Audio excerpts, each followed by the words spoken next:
नमस्कार, मैं हूं रत्ना और आप देख रहे हैं सी न्यूज भारत। वक्त हो चुका है उत्तर प्रदेश बुलेटिन का। बात करेंगे हापुड़ की, जहां गौकशी कर रहे 2 गौकशों को पुलिस ने मुठभेड़ में किया गिरफ्तार। आगे बात होगी ललितपुर की, जहां 5 मकान सहित पिसनारी के 1 मकान के ध्वस्तीकरण के आदेश हुए जारी।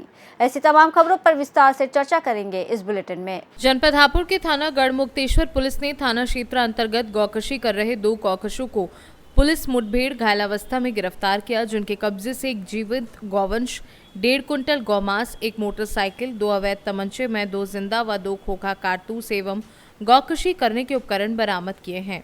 गिरफ्तार बदमाश शातिन किस्म के गौकश अपराधी हैं, जिनके द्वारा 3 मई को थाना क्षेत्र अंतर्गत ग्राम बागटपुर के पास गौकशी करने की घटना कारित की गई थी।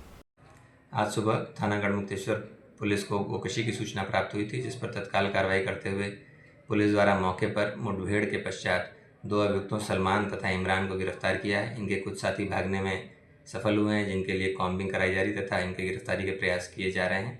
अभियुक्तों के पास से गोमांस, 1 जिंदा गोवंश, 2 अवैध तमंचे, 315 बोर, गौकशी के उपकरण तथा 1 बाइक बरामद हुई है।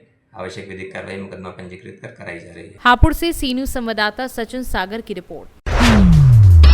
जनपद हापुड़ के बाबूगढ़ थाना क्षेत्र के ग्राम छपकौली में शुक्रवार रात एक गंभीर मामला सामने आया है। 2 पक्षों में मामूली आपसी विवाद में गोली चलने से अफरा तफरी मच गई। एक युवक गोली लगने से घायल हो गया। गोली चलने की सूचना मिलने पर पुलिस मौके पर पहुंची, जिसके बाद आरोपी मौके से फरार हो गए। फिलहाल पुलिस मामले की जांच में जुटी हुई है। हापुड़ से सी न्यूज संवाददाता सचिन सागर की रिपोर्ट। ललितपुर के प्राधिकरण विभाग के द्वारा 6 मकान के ध्वस्तीकरण के आदेश फरवरी और मार्च में जारी हुए थे, जिनमें से 5 मकान कृष्ण टॉकीज के सामने सर्राफ जी के बाड़े और 1 मकान पिसनारी मोहल्ले के हैं। प्राधिकरण विभाग के अधिकारी ओपी मालवीय ने दिया था 7 दिन का समय मकान मालिकों को कि स्वयं ही गिरा लें अवैध रूप से किया हुआ निर्माण कार्य। कुछ मकान मालिक ने प्राधिकरण के नोटिस की अपील जिलाधिकारी कोर्ट में। सर्राफ जी बाड़े का मामला ललितपुर में चर्चा का विषय बना हुआ है। ललितपुर से सी न्यूज संवाददाता विकास सोनी की रिपोर्ट। ललितपुर के बार सामुदायिक स्वास्थ्य केंद्र में संचालित प्रेरणा कैंटीन बड़े बाबा जू स्वयं सहायता समूहकर्ता की महिला ने बार सामुदायिक स्वास्थ्य केंद्र के प्रभारी पर लगाए भ्रष्टाचार के साथ कमरे में छेड़खानी करने के आरोप लगाते हुए बताया कि सामुदायिक स्वास्थ्य केंद्र प्रभारी कई बार कर चुके हैं छेड़खानी की कोशिश, ले चुके हैं हजारों रुपए। पीड़ित महिला ने दिया है जिलाधिकारी को ज्ञापन, कार्यवाही की मांग की है। आप कहाँ काम करते हैं? बार ब्लॉक में कैंटीन चलाते हैं समूह के अनुसार से। अच्छा, 10 ने काम करते हैं मिलजुल के। क्या समस्या लेकर आए हैं आप? अब जा समस्या लेके आए कि सर हैं जो हमारे ब्लॉक सर। क्या नाम है उनका? अस्पताल में। क्या नाम है उनका? उनका नाम है नमी सर जी। फिर क्या हमें बहुत परेशान कर रहे हैं 2-3 दिन से। किस प्रकार परेशान कर रहे हैं? ये प्रकार से कर रहे हैं कि एक दिन हमारे किचन में गए हैं जी, हमसे इन्हें पूछताछ करी कि पेमेंट कब से नहीं होगी। हमने की 6 महीना से पेमेंट नहीं भाई सर। कहने लगे कि अब रिश्वत नहीं हमें आपको चाहिए, आप हमें खुश कर दो, हम आपसे रिश्वत नहीं लेंगे। और साथ में पहलवान भी, फिर दूसरे दिन पहलवान भी आए। कौन है पहलवान? वो तो सफाई करने जी। दूसरी दिन पहलवान भी आए, सो उसने हमें कमरा पे बुलाया है सर की कमरा पे बुलाया है। सो पहलवान ने अंदर से कुंडी लगाई, सर ने हमें छेड़ाछाड़ी करी आपके अपने साथ। कौन है वो सर जिन्हें छेड़छाड़ करी? निमिन सर। किस पद पे हैं वो सर? वे हैं सर। अच्छा, तो सर सम्मय थाने में आप इसकी शिकायत दर्ज कराई थी क्या? नहीं आए सर। अब आप सम्मय थाने में गई थी इसकी शिकायत दर्ज कराने? पहले यहीं गए थे सर। आपने इसके पहले कोई शिकायत नहीं की? कोई नहीं कही। इनने 2-3 बार ऐसे ही टोचर कही, सो हमने कही चलो ऐसी तो होती रही। हाँ, धमकी देते रहे हम पने भाई साहब से पने बोला गया होता है स्टाफ से कि जी हमें ऐसी शिकायत दबा चपा रहे। अब उनने हमारे साथ गलत ही किया इनने। तो क्या चाहती हैं आप? हम ये चाहते हैं कि हमें सही से फैसला हो सर, हमें कोई बात दिक्कत नहीं। हमारे साथ सर गलत क्यों कर रहे? हम ये चाहते हैं हमें सही फैसला चाहिए।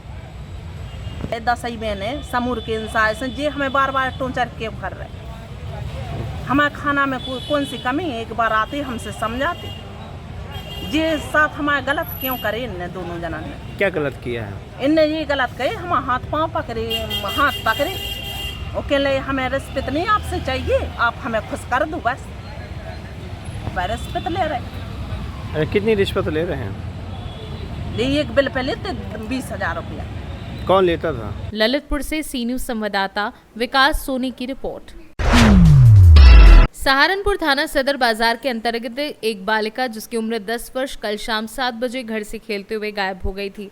परिजनों द्वारा रात्रि 11 बजे थाने पर सूचना दी गई थी। प्रकरण में पुलिस द्वारा अपहरण का मुकदमा दर्ज कर टीम बनाकर लड़की की तलाश की जा रही थी। आज सुबह बालिका का शव 200 मीटर दूर मिला है। प्रथम दृष्टया हत्या की आशंका है। शव को पोस्टमार्टम हेतु भेजा गया है। एक संदिग्ध को हिरासत में लिया गया है जिससे पूछताछ की जा रही है। फील्ड यूनिट द्वारा साक्ष्य संकलन की कार्यवाही कर अग्रिम विधिक कार्यवाही की जा रही है।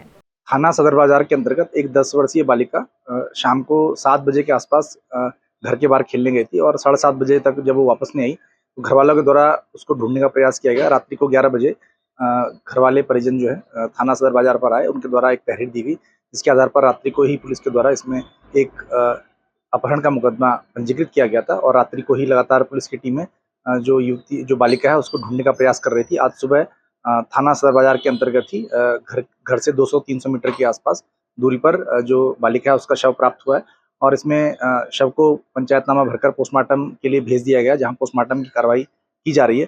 प्रथम दृष्टया इसमें हत्या की आशंका लग रही है और एक संदिग्ध को पुलिस के द्वारा हिरासत में लिया गया है और उससे पूछताछ भी की जा रही है और फील्ड यूनिट के द्वारा जो साक्ष्य है वो भी संकलित किए जा रहे हैं, जिसके आधार पर अग्रिम विधिक कार्रवाई की जा रही है। सहारनपुर से सी न्यूज संवाददाता शाकिर राजपूत की रिपोर्ट। फिलहाल इस बुलेटिन में बस इतना ही। देश और दुनिया की तमाम बड़ी खबरों के लिए देखते रहिए सी न्यूज भारत।